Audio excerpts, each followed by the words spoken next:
ابھی اہم خبر ہے، وزیراعظم شہباز شریف نے نیپرا کی جانب سے سولر کے حوالے سے نئے ریگولیشنز کے اجرا کا فوری نوٹس لے لیا ہے۔ مزید جانتے ہیں ڈون نیوز کے نمائندے طاہر شیرانی سے۔ طاہر، کیا تفصیلات ہیں؟ جی دیکھیں، 2 روز قبل نیپرا کی جانب سے جو سولر کے حوالے سے ریگولیشنز کا نوٹیفیکیشن جاری کیا گیا تھا،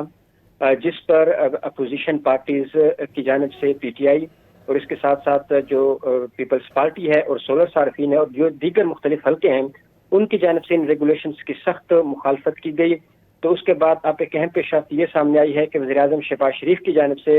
جو نیپرا کی جانب سے 2 روز قبل ریگولیشن جاری کیے گئے، اس کا فوری نوٹس لیا ہے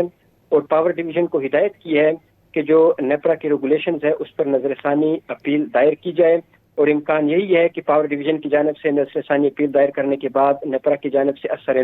ایک نیا نوٹیفیکیشن جاری کیا جائے گا، جس میں جو موجودہ کانٹریکٹس ہے اس کا تحفظ یقینی بنایا جائے گا۔ وزیراعظم آفس کی جانب سے اعلامیہ جاری کیا گیا، اس میں یہ کہا گیا ہے کہ وزیراعظم نے ہدایت کی ہے کہ موجودہ کانٹریکٹس کا ہر ممکن تحفظ یقینی بنانے کے لیے پاور ڈویژن سولر کے موجودہ صارفین کے کانٹریکٹ کے تحفظ کے لیے فوراً نظر ثانی کی اپیل دائر کرے۔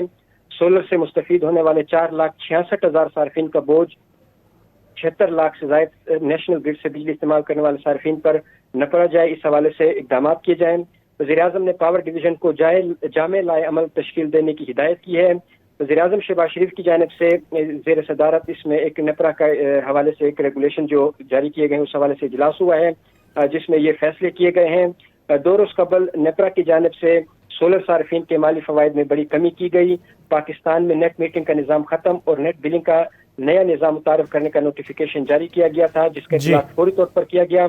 جس کے تحت سولر صارفین سے اضافی بجلی 26 روپے کے بجائے تقریباً 11.5 روپے میں فی یونٹ میں خریدی جائے گی، اور سولر صارفین سے لاگو ٹیرف میں جو زیادہ ٹیکس سمیت 55 روپے سے 60 روپے تک بنتا ہے میں خریدی جائے گی۔ بہت شکریہ طاہر شیرانی ان تفصیلات کے لیے۔